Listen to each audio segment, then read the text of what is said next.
allegiance to the flag of the United States of America and to the republic for which it stands, one nation, under God, indivisible, with liberty and justice for all.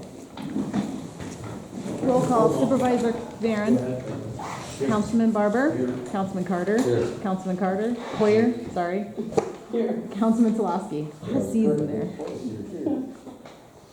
Okay, before I get moving into the agenda, first and foremost, I want to thank everybody for coming tonight. I really appreciate it. And also, I just wanted to say that January was one hell of a break-in month for me, so learned quite a bit in January.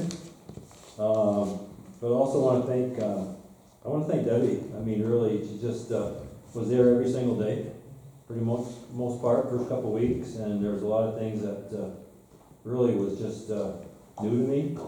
And there's some projects that she said she wanted to keep on because they're going in the tail end of the completion date, and she's taking them, and she's running with them, and is actually helping me perform my job better as a town supervisor when she basically knows everything goes on with those projects. But again, I just want to thank Debbie for the transitional help that she's given me since I've been taking over this role as a supervisor.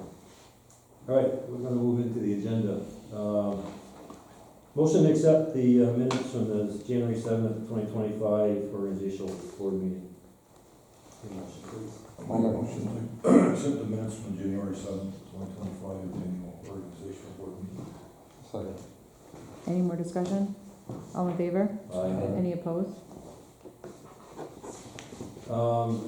Next one is I need a motion to accept the regular monthly board meeting that we had on January 7th. I'll make a motion to accept the regular minutes, the regular monthly meeting board minutes on January 7th. Second, please. Second.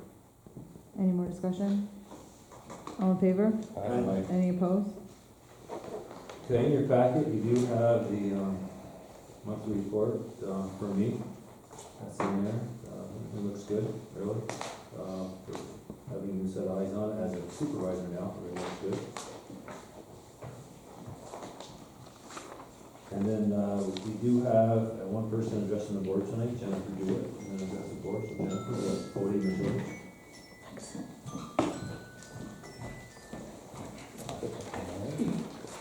Thank you for having me, and you guys had to confuse me with switching everybody around. How are you guys enjoying this cold weather? Beautiful. Living the dream. All I can tell you is my Arctic cat sitting in my garage, just burned right out. It's not going anywhere right now. So. Well, that's going to be my segue into this, because that's this time of year when we think that animals should be brought inside and they should not be out in this cold weather. And that's the reason that I'm here. We'd like the town of Dannemora to please add a few lines to your dog law. I urge you to please do it, to stop not only the 24/7 tethering of dogs, but tethering in extreme weather. I mean, there are people that believe it's okay to leave a dog out when it's negative 35 with a wind chill factor, which it seems insane, but sometimes you have to give it to them straight, and if you don't have a law to fall back on, then they think that's okay, and it's not okay. I wouldn't want to live out in this weather. I don't think you would either. The current New York State Ag and Market Law does not prevent 24/7 dog tethering. Therefore, a dog can spend its entire life on a chain. The Ag and Markets Law also doesn't define what extreme weather is. So those temperatures can be left up to the individual dog owner. Your idea of cold and my idea of cold can be entirely different. That same thing goes for hot weather. Somebody else's feelings you can't judge. We're not asking for a lot. We're hoping you can please amend your dog law to include just a few lines to make up for the state law is lacking. Number one, no long-term tethering, please, between the hours of 10 p.m. and 6 p.m. This doesn't mean people can't bring a dog out to pee. That's common sense. This is to stop the 24/7 tethering of dogs. Cut down on noise complaints within the village as well. Number two, temperatures above 85 degrees and temperatures below 32 degrees are respectfully too hot and too cold for many dogs to be outside for long periods of time, depending on the breed, of course, and its tolerance to heat or cold. Tethering shall be limited to 15 minutes. Some towns make it 30 minutes. This line comes directly out of the town of Plattsburgh's current law that's in place. And it just, again, gives people a guidance so they know that maybe their dog can't handle this weather. So what is the tethering law for Plattsburgh? 30 minutes, you say? They have 15 minutes if it's under 32 degrees and over 85. Okay. I wouldn't even object to over 90, you know, because those are the days where it's just miserable out there. Number 3, frankly, I don't believe a puppy under 6 months old should be chained up, or a dog in heat, or a dog that's sick where an illness could be exasperated. I don't believe a dog should be surrounded by garbage or noxious waste. But that's all up to you to put in your law. You can make it as long or as short as you want. We're not telling you what to do, but those 2 factors are the most important things to us: extreme weather and 24/7 tethering. When I was here last fall, we were under the impression that the town council supported a law to stop the inhumane tethering of dogs and in extreme weather and 24/7 tethering. It turns out that a certain legislator was going around telling everybody not to work with us. He went to every single town in Clinton County that was his and told them not to do this. This was after the Clinton County legislature told us to go town to town. So they physically told us to go town to town, only to then go and tell people not to work with us. We don't understand why, because that makes no sense whatsoever. Why discourage people from working with us when you told us to go do that? We're simply trying to stop people from chaining their dog outside like a yard ornament. Why even have a dog if that's all you're going to do with it? Truly. You may believe this issue is a Democrat versus Republican issue, because maybe you were led to believe that. But the truth is, I'm a Republican. I'm a registered Republican. And I supported Donald Trump, who recently, he stopped $28 million in funding from going to programs that test on animals.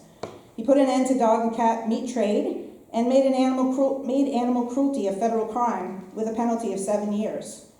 This is a nonpartisan issue, and the fact that a dog should not spend its life 24/7 tied outside or in negative 4-degree weather should be enough of a reason to add these basic lines to your dog law. Whether I am a Democrat or Republican is entirely irrelevant here, or whether you are. We have been saying this all along. This is a nonpartisan issue. This is a nonpartisan issue. This is where my college professor would kick the podium and say, again, this is a nonpartisan issue. Please just ask yourself, if tomorrow morning there was a dog chained up 24/7 in the town of Dannemora, right there on Main Street, and you had to drive by it day after day, night after night, regardless of the weather, would you in good conscience be able to do that? Or are you the type of person who would want to help that poor dog? That's how I got here. I couldn't just look the other way, and I had to do something. Please bring the town of Dannemora up to the year 2026. The town of Ausable, town of Champlain, village of Champlain, village of Rouse's Point, town of Plattsburgh, and recently now Schuyler Falls and Morrisonville all have tethering laws in place. We have other towns working on their laws right now. We hope we can add the town of Dannemora to this list very soon. Thank you for your time. Can you do me a favor? Yeah, You email me those towns that have tethering laws. sure. You can also go on our website. Okay. It's all, but I would be happy to do that. And it has all the laws right there for you to look at, right on the website. Okay. So you just Jennifer, Google. what is your website? It's just Clinton County Dog Tethering Law Campaign, and you can view absolutely everything, read every single law.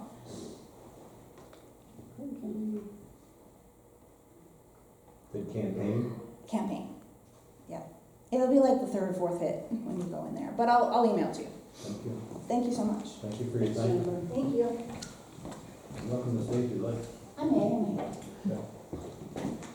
Okay, next item on our agenda is public comment on non-agenda items. Anybody wishing to address? As you know, what's going on with the Northern Adirondack Central School District with the busing up in Lime Mountain. I don't know if everybody else is aware. It is on the agenda. Oh, it is? I didn't see it. Yeah. Oh, I'm sorry, never If you mind. like. I'm sorry, I Yeah, didn't. but then you can comment on the lower one. Come on. I'm gonna give it up there. Yeah, you okay, Laura? Good? I'm good. Okay, all right. Thank you, Debbie, for embarrassing me. No, you're good. Now you can add it in. I need new reading glasses. You can add it in when he brings it up. Okay. Okay, so next one is the motion to approve the January 2026 bills. Let me give you a rundown of those. For the general fund, townwide is $11,296.87. Highway fund is $31,187.93. The town hall highway garage is $1,911.90. Lime Mountain Sewer District, $1,824.54. Dannemore Sewer District number 2 is $221.89, and Lime Mountain Water District is $2,258.23. Letters Corners Water District is $2,379.84. Gives us a grand total at the end of that column of $51,080.39. Motion, please. I'll move to, for the total of $51,080.39. Second that. Any more discussion? Roll call, Jim? Yes. Jason? Yes. Deb? Yes. Mike? Yes. Joey? Yep. Okay, thank you, everybody, appreciate it. Next item on the agenda is basically, it's customary, every year. So we have to approve the standard workday for dog control and code enforcement, individuals, and that's, I got a little history on that, so it's a 6-hour day, correct? It's a 6-hour day, and that goes in basically the computation of their time, so I just need to. New York State retirement. I'll move to approve the standard workday for the dog control and code enforcement officer. Second. Any more discussion? All in favor? Aye. Any opposed? The next one, again, is customary for the new calendar year, it's the, we need to approve the 2026 official undertaking, and that basically is, how we get bonded, that's what that's for. I'll make a motion to approve the 2026 official undertaking. I'll second. Any more discussion? All in favor? Aye. Any opposed? Thank you, everybody. Over, so let me give you an update on the Lime Mountain wastewater treatment plant. It's having some hiccups. That's probably a simple, easier word to say, but I have another word for it, but I'll leave that. It's having projectile vomiting. But it's having hiccups, and I have to tell you, you gotta give credit to Pat Chase, because he's keeping those contractors right on point. It's the contractors we're having hiccups with, honestly. Who are they? So I'm gonna give you an example that happened, just to show you some of the hiccups we got. This is a serious example. So last Sunday, I was coming out of church, and Debbie texted me that we have an emergency situation at the pump house, or at the treatment plant. So I get there and I get a hold of Pat. He said, "Man, you really gotta come up here. We got a big problem." I said, "Okay." So I go up, and they told me it was. I'm gonna tell you what it is. There's been a lot of work on new installation of pumps, and for the most part, I can tell you that 3/4 of the time, any individuals that are working on new systems in the wastewater treatment plant are going to Pat just to verification that things are okay and they're left in their on state or the off state or the neutral state. Well, unfortunately, we had this one pump that got replaced, and the individual did not go to Pat and say, "This is the way you want the pump left on." And the pump cycled, it was in an open state, and puked over, well, I'm gonna say, I'll put it this way, minimum, we don't know the exact amount, puked 400 gallons of diesel fuel on the ground. So what is that? What's the next step? What do you think the next step was? DEC. So we called DEC, and they were kind of miffed about it, but they said, "We'll be down on Monday," and then the weather was bad, they said, "We'll be down on Tuesday." I gotta give credit to Pat. I went up and we put down pig mats on top of the snow. I tried to soak up where he could. Pat did all he could, Adam did all he could, and we called Danforth, and they sent 2 guys up, and they, again, started scraping away some snow to put more pig mats down to soak up that leak. But it's a little bit of a nightmare right now. I did meet with, Pat and I met with Danforth, the chief foreman of the site, and we explained to him what happened. Foreman got a little cocky, said, for the most part, he says, "Yeah, we got skin in the game, but you got skin in the game too, down Dannemore." I said, "Nah, we don't have no skin in this game." I said, "Number one, your guy did not go with Pat and have Pat visually check that pump to make sure it's in its operating manual state, which it's always been operated in. And the reason we know that is that Pat said, I've been operating that pump for the last 7 years in that state." Luckily, Adam I went in when that spill occurred and took a picture of the pump that was in an open state, not a closed state, so we have that picture. And, the foreman of Danforth said, well, I can't talk to you right now, you got me so upset about this, I gotta leave, and he walked out the door. We got a hold of our chief engineer, was actually Mike Metcalf, but he had some surgery. So we went, with Kevin Farrington, who's actually a partner for AES, and we got, Kevin involved, and Kevin talked to him on the side, said, listen, you really don't wanna poke this bear with the town anymore, they got enough documentation to show you guys are at fault, you need to own up to it.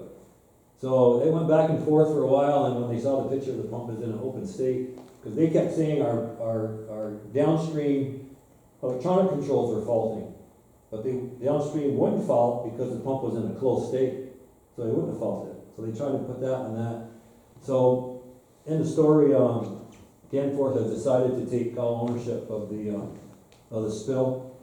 They're supposed to be up this weekend. They did not show up. I don't know why. So I called Kevin Farrington again. I said their sense of urgency sucks, and they really need to get on this thing ASAP. And I said, and by the way, the DEC guys, Scott Richardson, said he wants to be on site before they even touch any part of that ground. So, and they weren't going to call him until Kevin said, make sure the DEC guy's on there.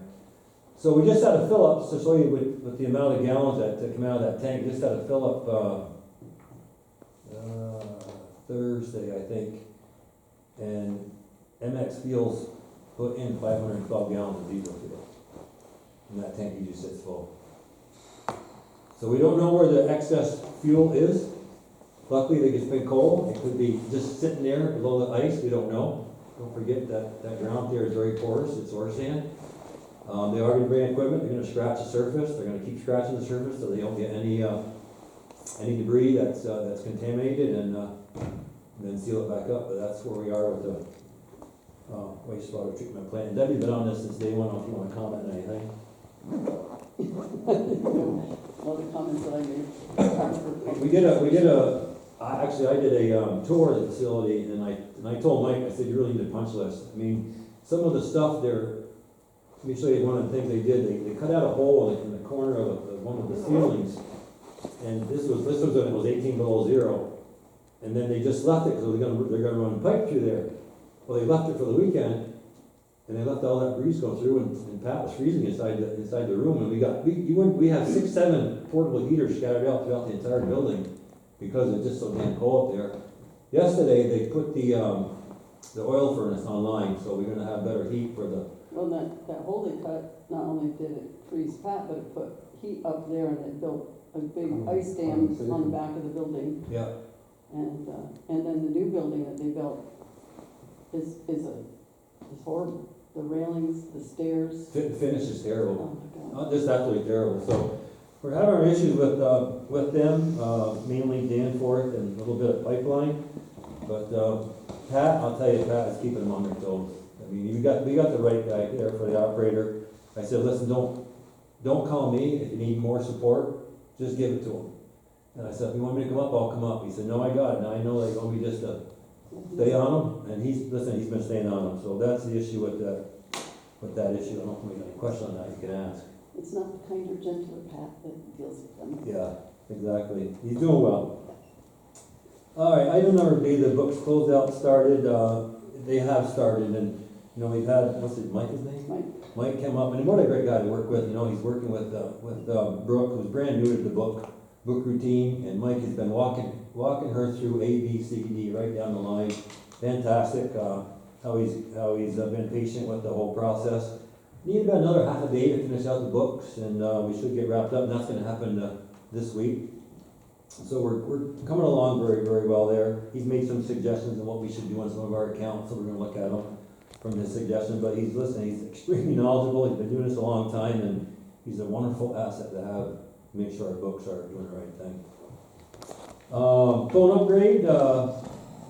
They got installed with back today, right? Yesterday. Yesterday. So our new phones are in, and they're working very well. Had a couple hiccups. Brooke and Becky took some of the bugs out of them, and they're doing some other things that makes it easy for us to call out people. But phones are in, and they're actually working quite well. Finally. JCEO line is one where you were having trouble with, and we're gonna have to call the, tech to come up and understand what's going on. So with they the put it as JCO line. Yeah. 11 or 10, and when you, the first thing you hit is 1, and it goes straight to him, so I don't know what they're gonna Yeah, do so I about don't know what's that. going on there. So that's it for that. They can use 0. We don't have a 0. That would be a really good idea, let me write that down. We, Good. we've got Use every 0. number, but we don't have a 0. so- What happens if we ever get over 10 or over 9 lines? I know. You can't tell me you can't have an extension Yeah, 10, true. you know? Yeah, I'll tell her that, I don't know. That's So as you know, item number D, the grant search for the dam repair was, it didn't go well. They didn't figure that what our documentation for repairing the breakwater wall would fit into that grant process, so. But we haven't stopped at that. We're still asking Liz to, help us out with finding other grants that could be out there to help with that breakwater repair. So she's still, heavy on that. I don't have an update on the grate, so can somebody give me an update on the grates that we're supposed to look at, the sewer? No, it's been some Sewer cold. station? You open the doors up and it's just nothing but steam. You can find a warmer day where you can actually get down there. Okay, so we're gonna put that one on hold. Thank you, Jim. Phoenix Tailings, so Phoenix Tailings is, a company that we've dealt with a little bit in the past. They're looking at, grabbing our material, sifting it and keeping the rare minerals from it, and then whatever is left over goes back to us. I've been going back and forth with, one of their head people back there, and he said he's gonna send me, this is the beginning of the first part of January, he's gonna send me a non-disclosure agreement, and I've yet to see that non-disclosure agreement, so until I see the non-disclosure agreement and then we run it by our attorney for details, we're not gonna move forward until we get the right document in our hands and making sure it's gonna do the right things to the town of Dannemora. Why would there be a non-disclosure agreement? Well, this basically, allows us to, he wants us to say that, hey, we're gonna take these tailings, and we wanna make sure that in that non-disclosure agreement, we have the right to basically watch and, that entire process take place. I think they have a proprietary, process too, that they don't want us to, copy or steal or whatever. you know, it's a business that extracts the rare minerals out, so it's their own process and they developed it, so they don't want the town to It's a patent, disclose basically. how it's done. So they're gonna take our rare minerals and give you. But we don't know yet. And then sell it for what? Well, we don't know that. That's the whole part of it. I mean, so there's not enough information for us to really react to what we need to do. So until we see some more hardline documentation of what the process consists of, we're saying, listen, we're gonna wait and see. So that's the stance we're taking right now. Gordon Road update. So there's been some controversy on the Gordon Road, and what we're gonna do with that is that we're gonna put out a bid process for surveyors to go up and just really look at where is that Gordon Road, how does it lay out, where are the pins, who's it on, what's it do, what does it go nearby, so it just takes away the guesswork of any type of argument that any landowner has about where that Gordon Road should lie. And So- right away. And the right of way too, that's a good point, Yeah, the right of way. and also the right of way. So, I mean, we can go back and forth in this thing, but the only way we can do this legally and do it the right way, where stop sell arguments, is have it legally surveyed. What's the problem? Now, there's controversy on right of way.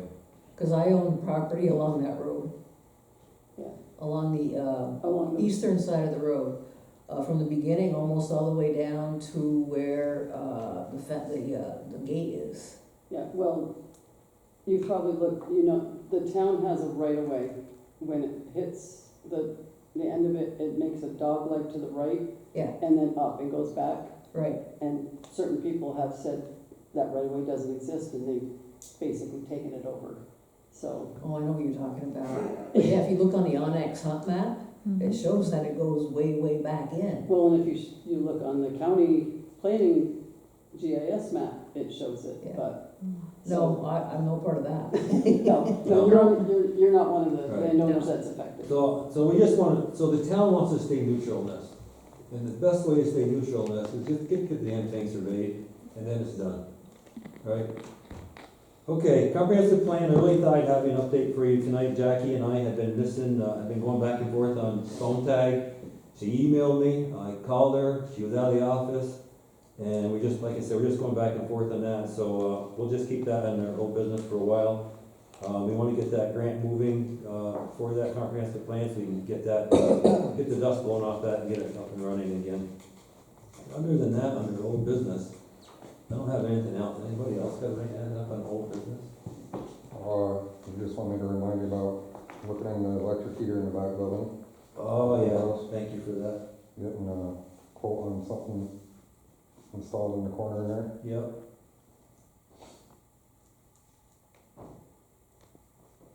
Cause the one out of the supervisor's office is still plugging away in there. No, he has a new one. Marcia, No, he has a new one in his office. Okay, that's a good point. Thank you for bringing that up, Jason. Anybody else under old business? All good? Okay. I got my whole thing, it's slide here. New business, supervisors meeting, so this is something new. So, and actually, it's a wonderful thing that's happening. So, Chuck Kostick is the new supervisor for town Dedmore because of, Mike Cashman, right? Michael Cashman. Michael Cashman getting the assembly, election. So what Chuck Kostick is doing is he's actually pulling together all of the town supervisors, and we're having, monthly meetings to stay unified. Let me just use that word, unified. And I went to the first meeting, it was this first week of January, and out of the 14 town supervisors, 10 showed up. And really had a wonderful discussion. Christine Peters was there, who's the new administrator, and she listened to some of our griefs that we're going through, and she's willing to sit down and discuss more about what we can do to have more commonality between the towns and doing the right things. Because really the supervisors, it's kind of hit and miss. I mean, Debbie has a great liaison or communication with Tim from Saranac, but there's others that do not have that type of relationship. So what they're trying to do is form this meeting to have a commonality between the supervisors, so they all know what's going on in each other's lap, basically. So it was a good meeting, and we have another one set for this coming Friday, and actually Mike Cashman's gonna be at that meeting this coming Friday. That's gonna be really beneficial for dealing with, the county plowing situation. Maybe EMS, it could be really, It could help, Yeah. Judy, I think for sure. I mean, it's nice, you know, that old adage to get strength in numbers, it's nice to see 10 supervisors sitting around in a room and they're all having the same issues that other towns are having. So it's good to hear that, honestly. Was EMS approached at all at that meeting? No, it wasn't, but it was like a light little feather was tossed a little bit, so. But yeah, it's, I think, Mike, to your point, it needs to be approached. And I have to give Christine Peters credit, she's keeping an open mind. She might be willing to work it. Yeah, for sure. Mike Zerlo was no. Yeah, 0 was 0. Yeah. So anyway, more to come on that, and I'll keep you updated on the supervisory meetings, so you know what's coming up. But one of the things that was a hot topic was what the county pays back to towns for plowing their roads. That was every township has an issue with the county right now. Just to let you know. Yeah, but they came under budget because they shortchanged every town that they reimbursed. Okay, so in your packet, you're gonna see, we have a town truck issue, and it's number 3.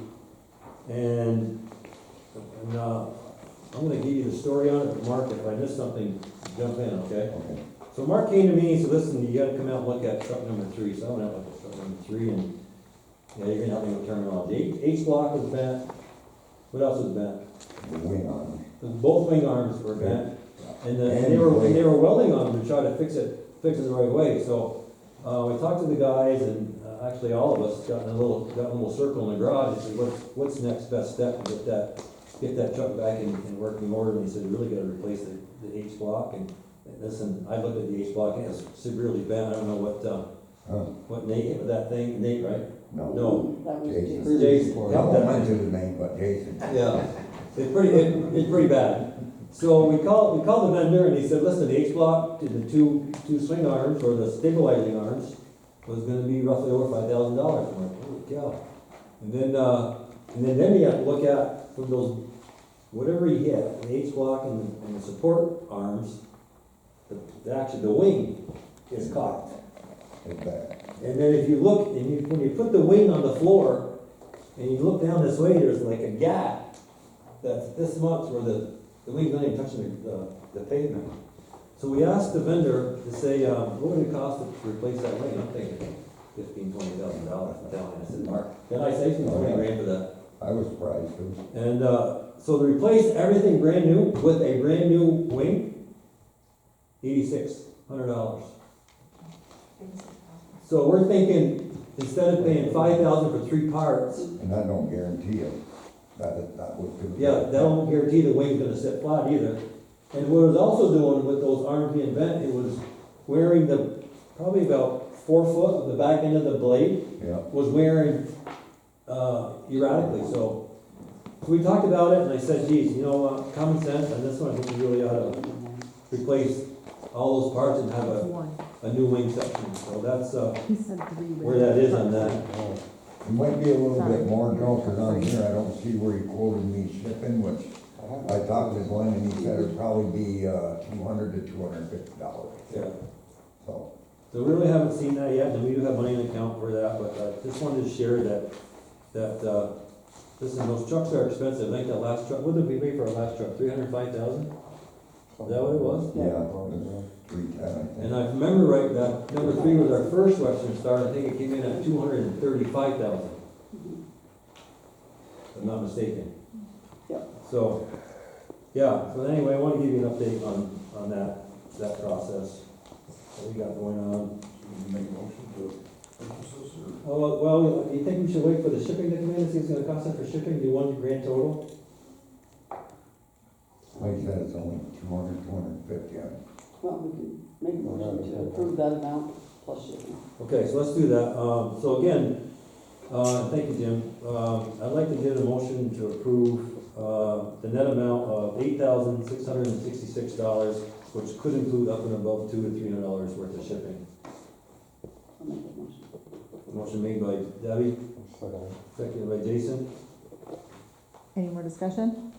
Roll call, Jim. Yes. Jason. Yes. Deb. Yes. Mike. Yes. Joey. Yep. Okay, all right. okay. NACS Line Mountain Bus Stop. So y'all know that, I did get up, I think my first week and a half in office, I did get up at 5:30 in the morning and, go up and watch that entire thing take place in front of my eyes, and that day it was 12 degrees with a 15-mile-an-hour wind, and the wind chill factor of -3 below 0. And I watched the bus, I didn't go to the one in Standish, but I did watch it come down, picked up on 2nd Street, Powerhouse Road, and then it turned and went down and picked up families and at the post office. And I'm just gonna tell you there's a better way. I really believe there's a better way. To me, that what bothered me the most, and I went and talked to the parents in the vehicles while the bus was coming, and to see the parents that's gotta take a 2-year-old out of the house, dress him up, throw him in a car seat, and get in the car with a 5-year-old that's waiting for the bus to come, to me is ridiculous. Totally ridiculous.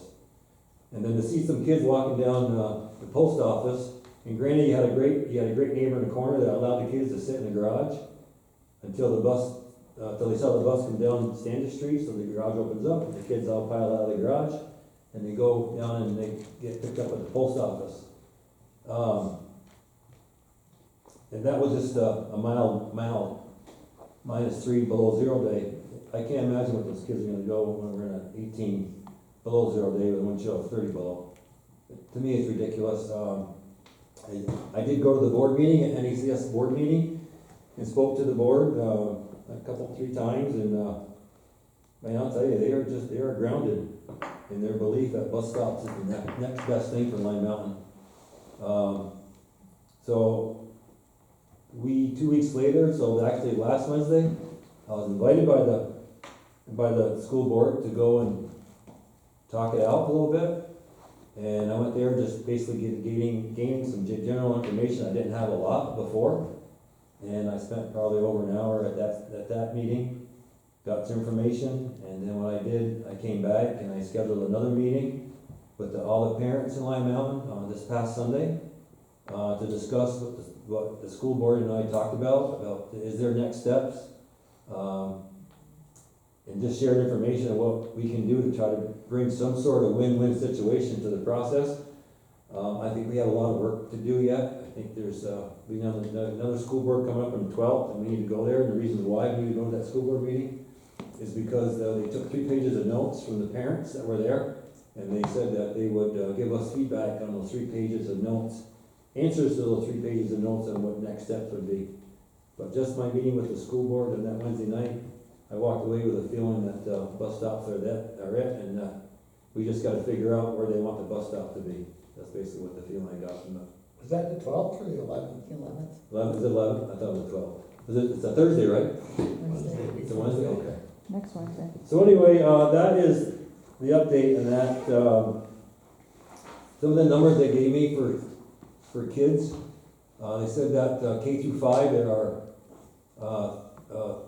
32 kids, and then K 6 through 12 there's 21 kids. In those 4 bus stops that I saw 12 kids. I don't know where the numbers are coming from because they're skewed. So we're trying to figure out where those numbers are. Granted, there's been comments made that a lot of parents are not going to allow their kids to stay outside waiting for the bus stop, and they're trucking their kids to school. And to me, that's not a win either. That's not a win either. Not the school taxes we're paying right now. No. So I just want to give you an update in that. I don't know.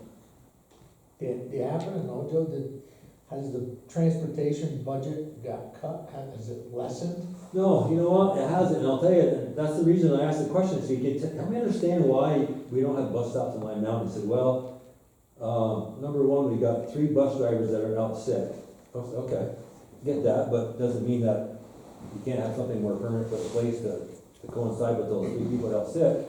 And they said it's just difficult for us to find bus drivers. So I said, okay, I get that too. I know a CDL with a P endorsement is it's worth a lot of money today. I said, but for the most part, I think the overall safety of the child being able to be picked up at the doorstep and not walking down the side of the road is more beneficial to the parent and the child than it is to have bus stops. So, Mike, it's a sticky one for sure. I'll guarantee you. Well, and in this new budget they passed, and they bought 3 new buses. They don't have any bus drivers, but we're buying new buses. They don't have enough bus drivers to drive the buses we already own, and they've bought new buses. So it's ridiculous. Yeah. They're spending their money in the wrong place. So actually, Lori, you probably have something to say, so I'm gonna let you just go ahead and say something while I'm in this. Okay, thank you, I appreciate that. At the last meeting, they also passed for 2 or 3 new bus drivers. They approved that at the last meeting. And in the August meeting, Superintendent Knight told us that they had plenty of bus drivers for this school year. A lot of these kids that are getting picked up in Lime Mountain come from the same household. So it's not like they're having to make multiple stops. I believe between the 2 bus runs, there's 34. Superintendent Knight is lying. He's lying to the press, he's lying to the media, and he's lying to you guys. And what he wants, and he said at the August meeting, they want bus stops all over up here. So rather than pick people up at the end on our road, they're gonna want people to probably drive somewhere. Now, again, we pay taxes, and it's New York state law. If you're past 15 miles of the school, they have to pick you up. Now, their past policy was they weren't going to pick up. Well, most of the part they had to see someone at the house, wave to them, to pick the child up and drop the child off, to make sure that child got off the bus safely.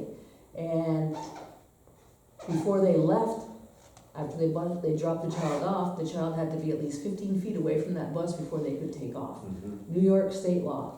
Now, what's going on in Lime Mountain is the bus is driving past the kid's house to the point their supposed bus stop, and the kid walks behind the bus across the road to go back to his house that the bus drove by.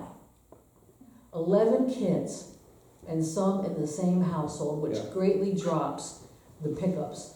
Now, you mean to tell me, with the pedophiles up there, there's 3 registered pedophiles in Lime Mountain, that these kids cannot be dropped off and picked up at their home. This last cold snap that we had, other schools, Malone, Saranac, Beatmantown, they sent out texts to the parents saying, leave your child in the house. When the bus stops, then let your child come out. Not Northern Adirondack, let your kids stand out there in 35 below wind chill. That's not even guarantee that it's on time. Exactly. That's right, that's the other point I was gonna bring up. Now think about 10 this. minutes before and 20 minutes after, so. Yeah, If you live in an area like Lime Mountain, and you stood your child out there for 20 minutes in sub-zero temperatures, just standing there, somebody's gonna call CPS on you and turn you in for child abuse. These kids are being abused and they're being traumatized by this school district. And I'm hoping, because what they're gonna do, what they're doing in Lime Mountain, they wanna do to the rest of us. They wanna do it to Altona, they wanted to do it to Shazy Lake. And I think one of the stops that they're thinking in Shazy Lake is on the La Pointe Road. Now imagine, when you had your girls growing up, them having to walk or drive down to the La Pointe Road to get on the bus. That's on a hill, Bad. a bad one. It's a bad spot. So where are you gonna park to let your kid get on the bus? exactly. When you're paying taxes to have door-to-door pickup, that since we centralized as a school, has always worked until this year. Yeah, so to Lori's point, the other thing I did when I met with the school board, and this is another thing that has to be a little upsetting to me. It was just gonna be me and 3 or 4 board members. They called me up like 3 days before and said we were gonna make this a public meeting, but there was nobody else that came to that meeting besides me from the outside. It wasn't advertised. One of the things I asked them, I said, can you show me the results of the needs analysis that you did on in this situation? And, 3 or 4 board members were like, got the deer in the headlight look, like, what the hell is that? And, basically I said, listen, if you take a snapshot of what was in the past, you take a snapshot of what's now in the present, and then what do you want in the future? I said, I see what you did, we know what you did in the past, with bus stops. The present now is bus stops. I said, but you did nothing for the future. You did nothing with those parents to meet with them and say, what do you think when we're thinking about this? You rolled that letter out 2 weeks before school started to pick those kids up. I said, that's wrong. That's totally wrong. And then a couple got a little, not heated, but they got on me a little bit, but I said, listen, it is what it is. And then one of the other board members, and the one that stood up, did a lot of the chatting at the end, basically said, if it comes down where we gotta make a decision, we'll put them in bus stop, we're gonna make them. I looked at him and I said, I'm gonna give you a little bit of advice. He said, what's that? I said, silence is golden. And I said, thanks so much for your time, and I walked out of the meeting, so. But, They were elected to represent the parents, to represent the kids, to look out for the kids. And that school board and that superintendent, they're not looking out for the children. They are not. They're disregarding the children in this area, Shazy Lake, Lime Mountain. yeah. And So I think it's we more to need to come. be united as a board. Oh, yeah. I think there's more to come on this, like I said, so I'm asking a lot of people to go to the next, school board meeting, and then once we get the answers from the school meeting, I'm gonna have another meeting with the parents, and to see if we can't come up with our own proposal to bring it back to the school board, but, it's a little bit of a cluster right now, I'll just say that. It's unfair to those parents and those kids the way they got it set up. And it's only gonna get worse next year, because they Okay. wanna expand it. Yeah. All right, so that's the update on that. Sorry it took so long, but it's a good conversation to have because it's really affecting the residents of our community. In your packet, you're gonna see an email from Ty Tress. So here's another company that's highly interested in our tailings. So I talked to him on the phone, And again, they are looking for the aggregates to be anywhere from a size of 2 millimeter to 4 millimeter. They asked for a 5 pound bag of sample, which our boys in the shop were kind enough to get me today, more than what I need, more than that. But we're gonna send them that bag and we're gonna see what happens.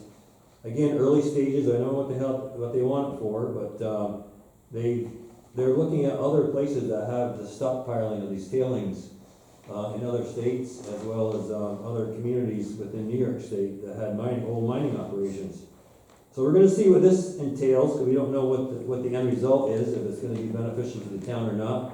But it's just one of those things that we're gonna just explore and see what happens, and if it doesn't meet the needs of the town, then we'll just shut it down. So I don't wanna shut it down not knowing what could be there for us, could be beneficial, not beneficial.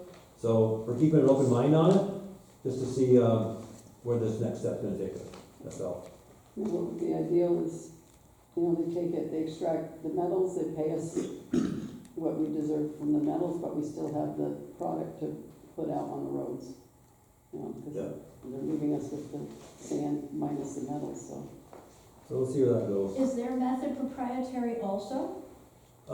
He said not. He said they just really want to get a sample of what our tailings consist of, and then once the sample is taken, they're going to share everything that's in that sample. So we'll get a very broad overview spectrum of what's in our sample. So if we find that it's greatly beneficial to the town monetarily, and we get the sand back, would it be wise to cut out the Canadian? Oh, we are. Well, That's done. Yeah, we severed that contract in end of 2025 for 26. There was much. Oh, so it expired. He's done. He's Yeah. done. Very upset. Very It's not hauling anymore. Very upset. Very upset we severed the contract. Yeah. So. Yeah, that was in. But in a second breath though, Lori, we do want to understand just what is left per sand, because we don't want to cut our nose by our face if we can't sand our roads with the sand that we've sold. So we want to figure out just what's the tonnage of sand left that we can extract from. So we're gonna look at that too in 2026. Neither of these outfits are very specific as to what they're going for. Yes, you're right. I know Phoenix Tailings is a fairly new